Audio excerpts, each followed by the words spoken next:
Morning, YouTube. Johnny James Jr. here. Wishing everybody a happy Memorial Day.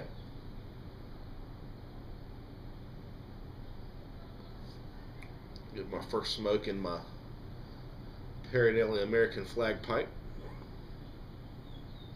Smoking pretty good. I've got my Sarge metamorphosed Tamper, and I'm smoking Bob's Best, which is the tobacco that Sarge sent me with the Tamper. So out here on the balcony, enjoying the Las Vegas sunrise, and just wanted to give a thank you to all the veterans. Thank you so much for the sacrifice of your time, of your life, giving up a portion of it to our country. I appreciate it. I've got a lot of military members in my family, and I've worked for the Navy for a short time, internship, and I've seen what a lot of you guys do, and it's just without the combat part, sacrifice from time away from family and friends, the work that you put in, just amazing, and I thank you for it, every single one of you. I wanted to tell a couple of quick stories about my grandfather. He was a Korean War veteran. He was in the Air Force, but he never actually went to Korea. He was stationed at Fort Elson in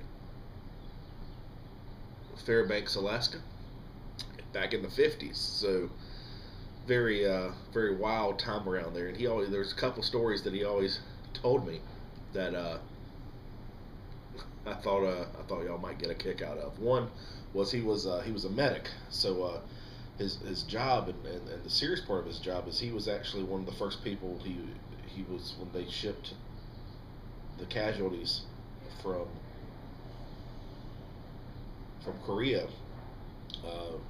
helping with the body bags, helping with the injuries. He was the guy who did it. So that was the very, very serious part of his job, and I'm sure I can imagine how tough that would be to see that on a day-to-day basis. He also drove an ambulance, and he tells the story of, this is 50s Alaska, very primitive, and he was carrying 3 pregnant women to the hospital, 3 at one time, in labor, and he was driving. It was snowing. He was driving, and all of a sudden he felt bump. He kept going, which wasn't rare for the roads there in Alaska. He kept going, and finally he realized what was happening.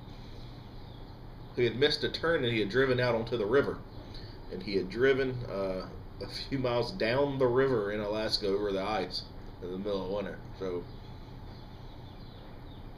those were what times were like there. But the other story, the funnier story, is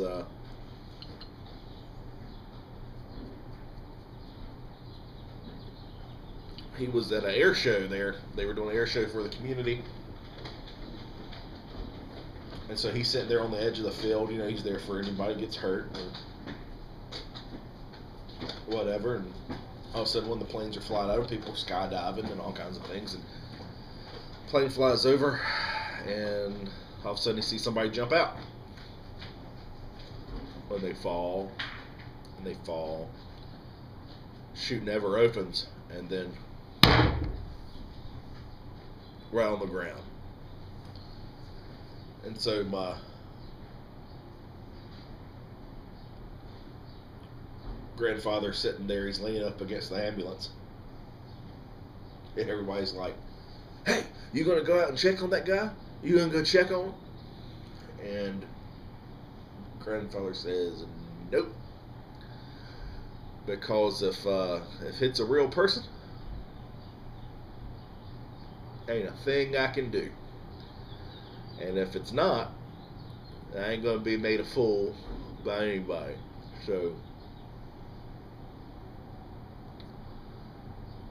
anyway, that was my grandfather, Air Force, Korean War veteran, and I tell you, I miss him every day. He was all around great guy. I lost him back in 2000, and he was my buddy. I miss him very much. But anyway,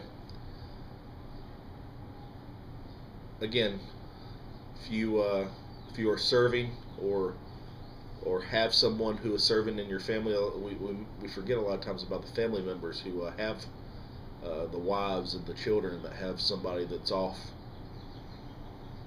serving, because times are just as hard, and maybe sometimes harder for them as it is for the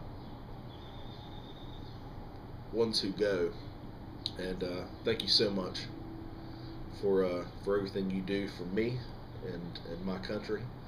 And I do very much appreciate it. I hope y'all have a wonderful day. Talk to y'all later. Thanks.